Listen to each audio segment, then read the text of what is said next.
अवधूत चिंतन श्री गुरुदेव दत्त श्री स्वामी समर्थ। तुम्हाला सर्वांचं आपल्या चॅनलमध्ये खूप खूप मनापासून स्वागत। उद्या आहे वटपौर्णिमा। ज्येष्ठ पौर्णिमेला आपण वटपौर्णिमा म्हणून साजरी करत असतो। आता वटपौर्णिमेच्या दिवशी वडाच्या झाडाची पूजा कशी करावी, नवरा बायको मधील जर काही मतभेद असेल तर कुठले उपाय करावे, आपल्या घरात सदा मंगलमय वातावरण राहण्यासाठी सुद्धा एक प्रभावी उपाय आपण या संदर्भातली सगळी माहिती आपल्या चॅनलवर दिलेली आहे।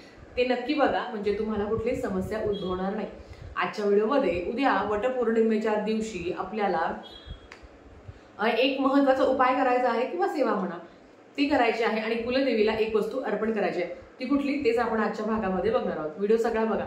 सगळ्यात आधी बऱ्याच महिलांचा संभ्रम असा झाला आहे की वटपौर्णिमा उद्या 11:36 लागणार आहे आणि दुसऱ्या दिवशी 1:30 वाजता संपणार आहे।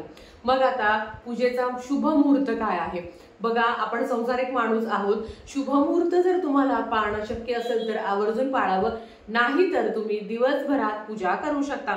11:30 नंतर तुम्ही वटवृक्षाची पूजा करू शकता। आता दुसऱ्या दिवशी 1:30 वाजता म्हणतो ना की 1:30 वाजता संपणार आहे, पण शक्य असेल तर त्याच दिवशी पूजा करण्याचा प्रयत्न करा। ह्या सविस्तरची माहिती तुम्हाला मी लवकरच दुसऱ्या व्हिडिओमध्ये सविस्तर सांगेन। आता सगळ्यात महत्त्वाचं आपल्याला काय करायचं आहे, उद्या वटवृक्षाची पूजा केल्यावर बघा, वटवृक्षाच्या आपण जेव्हा पूजा करायला जाणार तेव्हा तिथे बरेच वडाची पानं खाली पडलेले असतात। कुठल्याही झाडाचं पान तोडण्याच्या आधी त्यांना विनंती करायची असते, डायरेक्ट जाऊन झाडाची पानं कधी तोडायची नाही। मग आता उद्या जर खाली पडलेलं पान असेल हरकत नाही, खाली पडलेलं पान असेल ते घेऊन आपल्याला घरी यायचं आहे। वटवृक्षाची पूजा केल्यानंतर ताई आम्ही आधी आणू का, तुमची इच्छा असेल तर तुम्ही आधी पण आणू शकता, पण वटवृक्षाची पूजा केल्यावर आपण त्यांचा मान सन्मान करत असतो ना, मग त्यांना तेवढं त्यांचं एक मानपान असतो जो दिला पाहिजे, त्याच्यानंतर तुम्ही ते पान तोडून आणू शकता किंवा खाली पडलेलं असेल तर ते पण आणलं तरी चालेल, पण डायरेक्ट जाऊन पान तोडून आणू नका। म्हणून सांगते की तुमची पूजा झाल्यावरच तुम्ही हे कार्य करा। तुम्हाला काय करायचं आहे, वटवृक्षाचं पान तुम्हाला आणायचं आहे घरी आणल्यावरती तुम्हाला स्वच्छ करायचं आहे चांगल्या, म्हणजे तुम्ही स्वच्छ पाण्याने ते धुवा, नंतर तुम्ही एका स्वच्छ कपड्याने ते साफ करायचे। बघा, पानाचे 2 भाग असतात, एक असा मुळमुळीत भाग असतो, असा मऊ भाग असतो आणि एक खडबडीत भाग असतो। तर तुम्हाला काय करायचं, जो मुळमुळीत भाग आहे लक्षात ठेवा, जो मुळमुळीत भाग आहे त्या मुळमुळीत भागावर तुमची इच्छा व्यक्त करायची आहे। आता असंख्य संसारिक अडचणीमध्ये खूप इच्छा असतात आपल्या, काही पण असतात मध्ये, काही पण म्हणजे मग नवरा बायकोतील एक वादविवाद आहे, नवरा नांदवायला नेत नाही, किंवा संतान प्राप्ती, नोकरी प्राप्ती, घराचं स्वप्न, अशा बऱ्याच आपल्या समस्या असतात आणि त्या आपल्या इच्छा पण असतात की आपल्याला वाटतं आणि ते वाटणं काही चुकीचं नाही आहे। आता एकच पान आणायचं आणि एकच इच्छा लिहायची आहे, पूर्ण लिस्ट करायची नाही, एकच इच्छा जी आता सगळ्यात मला महत्वाची आहे की मला हे पाहिजे आहे, मग मला लग्न करायचं आहे, मनासारखा नवरा मिळावा किंवा सुयोग्य जोडीदार मिळावा, किंवा मला नोकरी पाहिजे आहे तर नोकरी प्राप्ती, किंवा मला संतान हवी आहे तर संतान प्राप्ती होऊ दे। म्हणजे काय, नोकरी प्राप्ती होऊ दे, संतान प्राप्ती होऊ दे, नोकरी मिळू दे, संतान प्राप्ती होऊ दे, स्वतःचं घर होऊ दे, ज्या काही तुमच्या अडचणी असेल त्या पानावर तुम्हाला लिहायच्या आहे कुंकवाने। होय, आता एखादी तुम्ही तुमच्याकडे कुठली तार असेल तर तारीचा वापर करू शकता, नाही तर आपल्याकडे काडी असते तर त्या काड्यांचा वापर करायचा। आता समजा एखादीला संतान प्राप्ती, तर मग काय करायचं, त्या वडाच्या पानावर मराठीत संतान प्राप्ती असं तुम्हाला लिहायचं आहे। ते पान घरी आणायचं आधी, मग त्याच्यावर ते लिहायचं, लिहून झाल्यावर त्या पानाची पण हळद कुंकू अक्षता लावून पूजा करायची। ते पान थोडा वेळ देवासमोर ठेवायचं, थोडा वेळ, अगदी 15-20 मिनिटात जसं जमेल, 1 तास 2 तास तुम्हाला जसं जमेल तसं। आता एखादी व्यक्तीने जर 12 वाजता पूजा केली आणि 12 वाजता जर ते पान आणलं आणि जर 12 वाजता जर तुम्ही तुमची इच्छा लिहिली, गुपचूप करायचं, कोणाला सांगायचं नाही तर मग अख्ख्या गावभर मी हे मागितलं मी ते मागितलं कधीच करायचं नाही। तुमचं काम पूर्ण झाल्यावर तुम्ही जगभर त्याचा काय म्हणतात ना बोबाटा करा, पण ते पूर्ण होण्याच्या आधी गुपचूप बसा, कोणालाही सांगू नका। मग तुम्हाला ती इच्छा बोलायची आहे, इच्छा व्यक्त करून झाल्यावर, किंवा मनोवांछित संतती किंवा मुलगा म्हणतो ना की लग्न जमावं, मग हे कुमारिकांनी सुद्धा हा उपाय करू शकतात। स्पेशली स्त्रियांनी करा, मग मुलांनी करू का नाही, तर ही स्त्रियांसाठीच आहे ते। तर म्हणजे मुलगा असो किंवा स्त्री असो, स्त्री म्हणजे मुलगी असो किंवा स्त्री असो, ज्यांचं लग्न झालंय किंवा ज्यांचं लग्न व्हायचं आहे, तर आता तुम्हाला काय करायचं आहे, मी तुम्हाला विश काय जे लिहायचं ते तुम्हाला सांगितलं, ते लिहून झाल्यावर थोडाच वेळ देवासमोर ठेवावं. देवासमोर ठेवलं तेच वटवृक्ष ज्या झाडाखालून तुम्ही ते पान उचलून आणलं आहे किंवा अगदी तुम्ही तोडून आणले, तोडण्याच्या आधी विनंती करावी त्या वटवृक्षाला, बघा आजच्या दिवशी कृपया करून फांद्या तोडायच्या नाहीये. फांद्या तोडून आणता आणि घरात त्याची पूजा करता नाही. उलट आजच्या दिवशी म्हणजे उद्याच्या दिवशी वटसावित्रीच्या दिवशी तुम्ही असंख्य असे वटवृक्ष लावू सुद्धा शकता. नाही तर एक झाड तुम्ही लावू शकता, पण फांद्या तोडून आणून त्याची पूजा करणं पूर्ण चुकीचं आहे. म्हणून सांगते की झाडही तोडून आणण्याच्या आधी तुम्ही जर खाली पडलेलं जर पान असेल तर आवर्जून ते पान घ्या, तुम्ही स्वच्छ करून त्याच्यात तुम्हाला इच्छाच लिहायची आहे. आता हे सगळं लिहून झाल्यावर आपल्या उंचीत का, आता माझी हाईट जेवढी आहे किंवा ज्याच्यासाठी, किंवा आता समजा एखाद्या व्यक्तीला एखाद्या स्त्रीला जर संतती प्राप्ती असेल तर तिने तिच्या हाईट एवढा जी आपला धागा आहे तर तो धागा जो आपण पांढरा धागा जो आपण वटवृक्षाला बांधणार आहोत तो बांधलेला धागाने आणायचा. नवीन धागा घ्या किंवा तुम्ही पांढऱ्या रंगाचा कुठला पण धागा घ्या. जर कलावा असेल तर तुम्ही कलावा सुद्धा घेऊ शकता. पांढऱ्या रंगाचा धागा तुमची हाईट, माझी जेवढी हाईट आहे तेवढी संपूर्ण हाईटला अशी एकदाच फक्त एक वेळा फक्त म्हणजे माझी इथून माझ्या डोक्याच्या केसापासून ते पायाच्या नखापर्यंत एकदा तुम्हाला ते तो धागा माप घ्यायचा आहे. कोणी दुसऱ्यांनी केलं तरी हरकत नाही.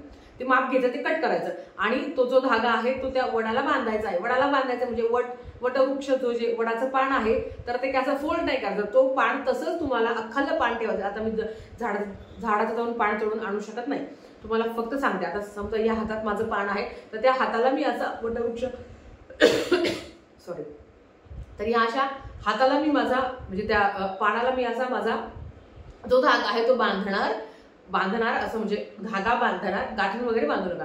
धागा बांधला की तसाच तो उचलून जिथून तुम्ही ते पान उचलून आणलेलं आहे त्या वटवृक्षाच्या खाली ठेवायचा आहे आणि त्या वटवृक्षाला प्रार्थना करायची की माझं एवढं काम होऊ दे. आता समजा एखाद्याला संतान प्राप्ती हवी आहे तर ती सांगेल की माझं एवढं संतान प्राप्ती होऊ दे, पुढच्या वेळेस माझ्या लेकराला दर्शनाला मी घेऊन येईल, किंवा मला नोकरी प्राप्ती होऊ दे तर मग पुढच्या वर्षी मी अजून चांगलं व्रतवैकल्य करेल, किंवा ज्या काही तुमच्या इच्छा आहे. बघा आपण जेव्हा वटवृक्षाकडे काहीतरी मागत असतो तर त्याला पण काहीतरी देणं लागतो आपण.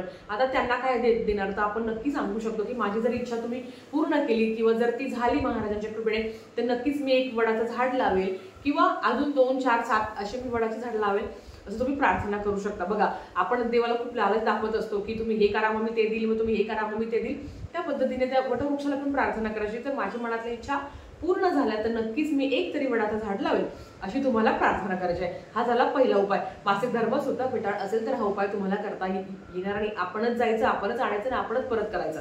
मी मुलासाठी करू का, मुलाच्या नोकरी प्राप्तीसाठी करू का, जर तुमची इच्छा असेल तर की तुमच्या मुलाला संतती प्राप्ती व्हावी किंवा अगदी तुमच्या सुनेला व्हावी, पण सुनेला मासिक धर्म आहे ते करू शकत नाही तर तुम्ही करू शकता, किंवा मुलाला नोकरी मिळावी तर तुम्ही करू शकता. आता मुलाने जाऊन ते करायचं नाहीये, आईने केलं किंवा बहिणीने किंवा वहिनीने केलं आपल्या दिरासाठी किंवा आईने केलं मुलासाठी तरी हरकत नाही.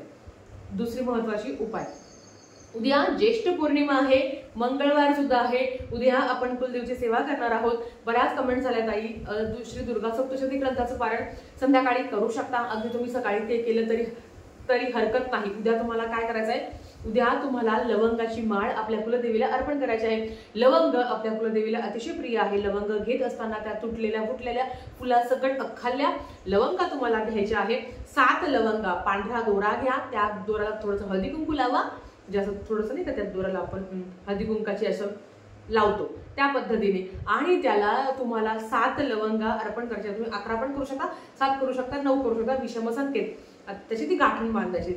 जसं आपण नवरात्रीत लवंगाची माळ अर्पण करतो त्या पद्धतीने तुम्हाला उद्या लवंगाची माळ आपल्या कुलदेवीच्या फुल टाकाला किंवा फोटोला किंवा मूर्तीला अर्पण करायची आहे. अर्पण करत असताना ओम ऐं ह्रीं क्लीं चामुंडाय विचे, ओम ऐं ह्रीं क्लीं चामुंडाय विचे ही प्रार्थना करायची आहे. कुलदेवीला प्रार्थना करायची की माझ्याकडनं जी काही तोडकी मोडकी सेवा तुझ्या चरणी मी रुजू करते.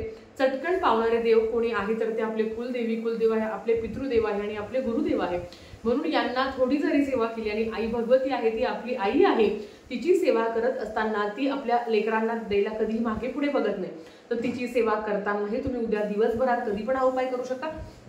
काहीच तुम्हाला वेळ लागणार आहे आणि तीच माळ तुम्ही दुसऱ्या दिवशी निर्माल्यातही टाकू शकता, की आपण म्हणतो ना की माळ केलेली तुम्ही निर्माल्यात टाकू शकता, आपल्या फुलं वगैरे असतात त्यावेळेस तुम्हाला ते निर्माल्यात टाकू शकता। आणि अजून एक 2 लवंगा तुम्हाला घ्यायच्या आहे, ही माळचं वेगळं आहे, 2 लवंगा तुम्हाला घ्यायच्या आहे। लवंगा 2 घेतल्यावर तुम्ही हातात लवंगा घ्या किंवा आई भगवतीच्या चरणांजवळ अर्पण करत असताना ओम ऐनवडी क्लीम चामुंडाय विजय नमो नमः, ओम ऐनवडी क्लीम चामुंडाय विजय नमो नमः 1 लवंगा घेऊन तुम्ही 108 वेळा ती अर्पण केली तरी चालेल, किंवा 2 लवंगा घेऊन 108 वेळा तो मंत्र म्हणावा, घ्यावा, परत असं ठेवायचं ओम ऐनवडी क्लीम चामुंडाय विजय नमो नमः, मग परत त्या देवीच्या चरणांजवळ लावायचे आहे। हे जर करणं नाही शक्य होतं डायरेक्ट 108 लवंगा घ्या, 108 वेळा तुम्ही अर्पण करू शकता। 1 वेळा करा, 11 म्हणजे तुम्ही 51 वेळा करा, 21 वेळा करा, 108 वेळा करा, मंत्र जा मी तुम्हाला सांगते। अगदी 1 लवंगा तुम्ही 108 वेळा अर्पण करू शकता, 51 वेळा अर्पण करू शकता, 21 वेळा अर्पण करू शकता, जेवढं जमेल तेवढं तुम्ही सेवा करू शकता। आणि आई भगवतीला सुद्धा प्रार्थना करायची आहे, कुलदेवीला, की माझ्या नवऱ्याचं आणि माझं जे काही नातं आहे ते घट्ट होऊ दे आणि मला सुद्धा अखंड सौभाग्य मिळू दे, माझ्या पतीला सुद्धा दीर्घायुष्य मिळू दे। या पद्धतीने आपल्या उद्या सेवा करायची आहे।